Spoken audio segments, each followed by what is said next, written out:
अंदर ताकत भी अल्लाह पाक ने अता फरमाई, उन पैरों के अंदर चलने की सकत भी अल्लाह पाक ने अता फरमाई। अज़ीज़ान मिल्लत इस्लामिया, इन सारी आयात करीमा का मकसद सिर्फ और सिर्फ ये है कि जब इंसान को गुरूर आने लगे, जब इंसान को तकब्बुर आने लगे, जब इंसान अपने ऊपर घमंड करने लगे, तब वो ये सोच ले कि मैं कुछ भी नहीं हूँ, मुझे जो भी कुछ दिया है वो महज अल्लाह पाक ने अता फरमाया, महज अल्लाह पाक ने अता फरमाया है। अल्लाह के अलावा कोई अता करने वाला नहीं है। लेकिन इंसान भूल जाता है। इंसान के भूलने को भी अल्लाह पाक ने कलाम पाक में बयान फरमाया। अल्लाह फरमाता है इन्नल इंसाना खुलिका हलुआ, बेशक इंसान लालची और हरीस पैदा किया गया है।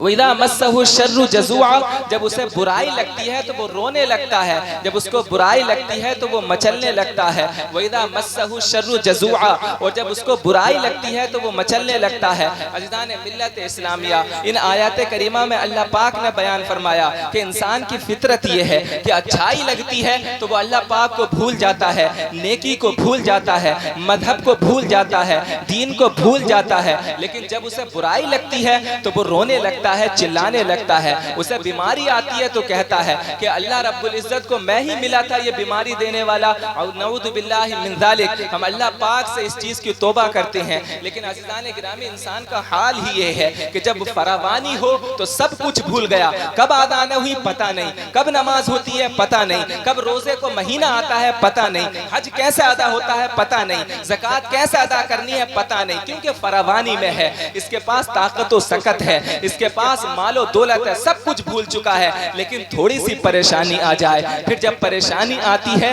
तो यही कहता पता नहीं मेरे साथ ही क्यों हो रहा है, पता नहीं मेरे ही साथ क्यों हो रहा है। जबकि उलमा इकराम साफ बयान फरमाते हैं कि अगर कोई बुराई तुम्हारे साथ हो, अगर कोई बुराई तुम्हारे साथ हो तो बुराई की निस्बत अपनी तरफ करनी चाहिए, और अगर भलाई तुम्हारी तरफ हो तो उसकी निस्बत अल्लाह पाक की तरफ करनी चाहिए। बेशक सुभान अल्लाह माशाअल्लाह। जबकि इसका उल्टा हो रहा है। अगर भलाई होती है तो इंसान कहता है मैं नहीं किया है, मेरी तरफ से ही हुआ है, और जब बुराई होती है तो कहता है अल्लाह पाक ने मुझे, शैतान ने, जबकि निस्बत शैतान की तरफ करनी चाहिए, और कह देता है अल्लाह पाक ने ये बुराई मुझे दी। जबकि ऐसा नहीं होता। अल्लाह पाक अपने बंदों से मोहब्बत करने वाला होता है। अल्लाह रब्बुल इज्जत की मोहब्बत अपने बंदों पर बहुत ज्यादा होती है। अज़ीज़ान मिल्लत इस्लामिया, अगर अल्लाह रब्बुल इज्जत क़यामत के दिन हमको बख्शेगा तो ये भी अल्लाह रब्बुल इज्जत का फजल होगा।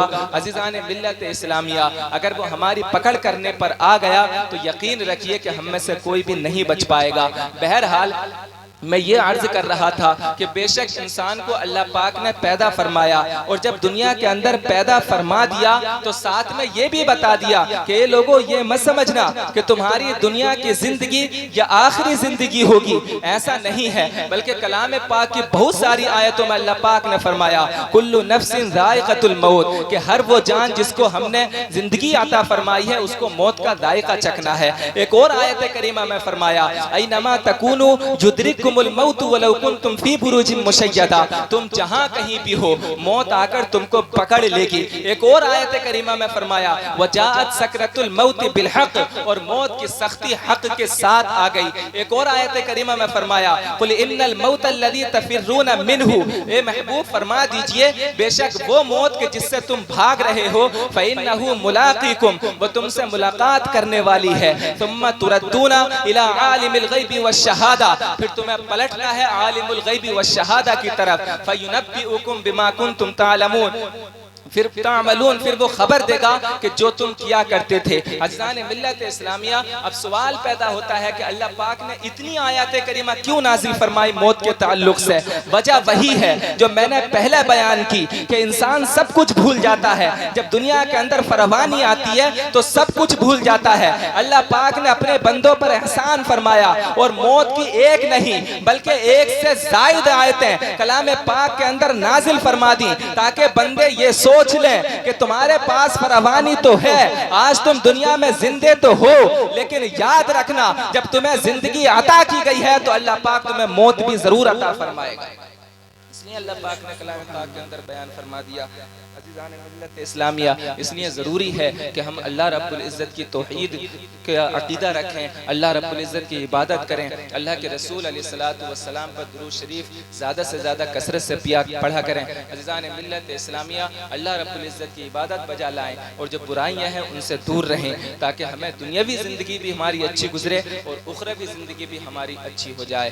अल्लाह रब्बुल इज़्ज़त हम सबको नेक अमाल करने की तौफ़ीक़ अता फ़रमाए। आमीन व आखिरु दावाना अनिल हम्दुलिल्लाहि रब्बिल आलमीन।